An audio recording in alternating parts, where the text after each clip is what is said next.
So I just went into the customer service office and got this paperwork. So I need to take it over to Canada Customs and pay them, get a stamp on this, and come back. So I'll keep you posted.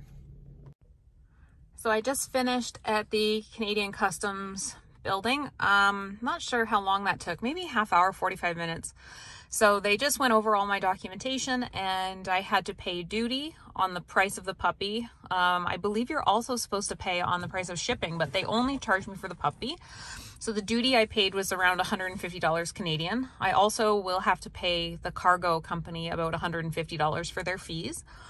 And this is what I needed. I needed that stamp. So this means now that I can go get her and meet her. So I'm gonna go now. They just told me she's a little bit heavy. So I'm gonna drive around to the loading dock and pick her up with my truck. So I've got a crate ready for her and I have the puppy bag.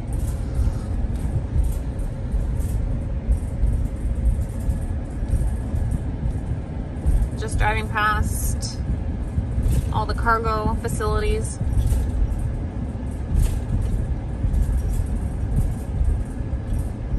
That's where she is. Cargo 2, door 7. She came Lufthansa. So I'm gonna go in now, meet her.